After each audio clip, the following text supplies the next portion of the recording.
ಚಾಮರಾಜನಗರ ಜಿಲ್ಲೆಯ ಹನೂರು ಅರಣ್ಯ ಪ್ರದೇಶದಲ್ಲಿ ನಡೆದ ಎನ್ಕೌಂಟರ್ ಪ್ರಕರಣಕ್ಕೆ ಹೊಸ ತಿರುವು ಸಿಕ್ಕಿದೆ. ಕಾಡುಗಳ್ಳರು ಬೇಟೆಯಾಡಲು ಹೋಗಿದ್ದು ಸತ್ಯ ಅನ್ನೋ ಸತ್ಯಾಂಶ ಇದೀಗ ಬಯಲಾಗಿದೆ.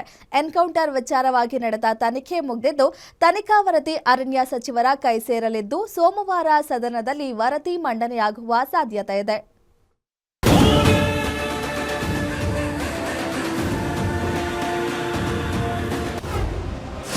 ಹನೂರಿನಲ್ಲಿ ಮೂವರ ಎನ್ಕೌಂಟರ್ ಕೇಸ್ಗೆ ರಣರೋಚಕ ಟ್ವಿಸ್ಟ್.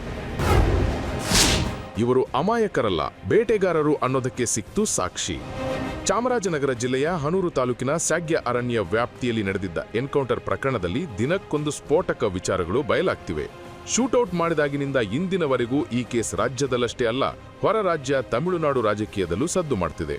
ಸಿಎಂ ವಿಜಯ್ ತಮಿಳಿಗರ ಹತ್ಯಾಕಾಂಡ ಅಂತ ಹೇಳಿದ್ರೆ ಇತ್ತ ರಾಜ್ಯ ಬಿಜೆಪಿ ಜೆಡಿಎಸ್ ಸರ್ಕಾರದ ಕಗ್ಗೊಲೆ ಅಂತ ಆರೋಪಿಸುತ್ತಲೇ ಬರ್ತಿದೆ. ಇದರ ನಡುವೆ ಸರ್ಕಾರಕ್ಕೆ ತನಿಖಾ ವರದಿ ಸಲ್ಲಿಕೆಯಾಗಿದ್ದು ಸ್ಫೋಟಕ ಸತ್ಯ ಬಯಲಾಗಿದೆ.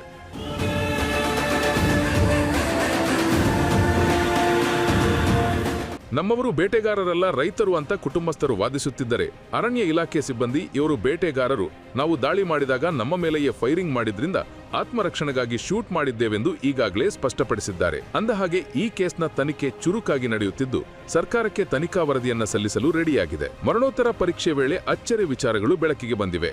ಮೃತರ ಒಳ ಉಡುಪಿನಲ್ಲಿ ನಾಡ ಬಂದೂಕಿಗೆ ಬಳಸುವ 5 ಅಲ್ಯೂಮಿನಿಯಂ ಪ್ರೈಮರ್ಗಳು ಪತ್ತೆಯಾಗಿದೆ. ಮೃತ ಅಂತೋನಿ ಸ್ವಾಮಿ ಮತ್ತು ಪೀಟರ್ ಒಳ ಉಡುಪಿನಲ್ಲಿ ತಲಾ 5 ಅಲ್ಯೂಮಿನಿಯಂ ಪ್ರೈಮರ್ಗಳು ಪತ್ತೆಯಾಗಿದೆ. ಹನೂರು ಗಲಾಟೆಗಳಾದಮೇಲೆ ಆಮೇಲೆ ನಮ್ಮ ಮುಖ್ಯಮಂತ್ರಿಗಳು ಮ್ಯಾಜಿಸ್ಟ್ರೇಟ್ ತನಿಖೆಗೆ ಆದೇಶ ಮಾಡಿದರು. ರಿಪೋರ್ಟು ಇವತ್ತು ಸಬ್ಮಿಟ್ ಮಾಡ್ತಾರೆ. ಸಬ್ಮಿಟ್ ಮಾಡಾದಮೇಲೆ ಏನು ಕ್ರಮ ತಗೋಬೇಕು ಅನ್ನೋದನ್ನು ನಾನು ಮುಖ್ಯಮಂತ್ರಿಗಳು ಚರ್ಚೆ ಮಾಡಿ ತೀರ್ಮಾನ ತಗೊಳ್ತೀವಿ. ಮತ್ತು ಅಲ್ಲಿ ನಮ್ಮ ಆ್ಯಂಟಿ ಪೋಚಿಂಗ್ ಕ್ಯಾಂಪ್ಸ್ ಇತ್ತಲ್ಲ, ಅದು ಮನೆಗಳಿಗೆ ಸಾಕಷ್ಟು ಅಲ್ಲೆಲ್ಲ ಕೂಡ ಹಾನಿ ಮಾಡಿದ್ದಾರೆ. ಅದರಲ್ಲಿ ಹಿಂದೆ ಹಾನಿ ಮಾಡಿದಂಥವ್ರಲ್ಲಿ ಈಗಾಗಲೇ ಪೊಲೀಸರು ಕೂಡ ಐಡೆಂಟಿಫೈ ಮಾಡಿದ್ದಾರೆ. ಸಾಕಷ್ಟು ಅವರು ಹಿಂದೆ ಈ ಕೇಸ್ಗಳಲ್ಲಿ ಇದ್ದಂಥವರು ಇದ್ದಾರೆ. ಮತ್ತು ಯಾವುದಕ್ಕೂ ಕೂಡ ರಿಪೋರ್ಟ್ ಬಂದ ಮೇಲೆ ಏನು ಕ್ರಮ ತಗೋಬೇಕು ಅನ್ನೋದನ್ನು ತೀರ್ಮಾನ ಮಾಡ್ತೀವಿ. ಇದನ್ನ ನಿಯೋಜಿತ ಕೊಲೆ ಎಂದು ಹೇಳುತ್ತಿರುವ ವಿಪಕ್ಷಗಳಿಗೂ ಸಚಿವ ರಾಮಲಿಂಗಾರೆಡ್ಡಿ ಕೌಂಟರ್ ಕೊಟ್ಟಿದ್ದಾರೆ. ಬಿಎಸ್ವೈ ಸಿಎಂ ಆಗಿದ್ದಾಗ ಬನ್ನೇರ್ಘಟ್ಟದಲ್ಲಿ ಶೂಟೌಟ್ ಆಗಿತ್ತು. ಶ್ರೀಗಂಧ ಕದಿಯೋಕೆ ಹೋದವರ ಮೇಲೆ ಫೈರಿಂಗ್ ಮಾಡಿದ್ರು.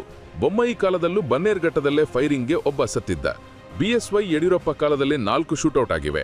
ಹನೂರ್ ಕೇಸ್ನಲ್ಲಿ ಅಧಿಕಾರಿಗಳ ತಪ್ಪು ಸಾಬೀತಾದರೆ ಕ್ರಮ ಕೈಗೊಳ್ಳುತ್ತೇವೆ, ಆದರೆ ಇದೇ ವಿಚಾರದಲ್ಲಿ ರಾಜಕಾರಣ ಸರಿಯಲ್ಲ ಅಂತ ಸಚಿವರು ವಾಗ್ದಾಳಿ ಮಾಡಿದ್ದಾರೆ.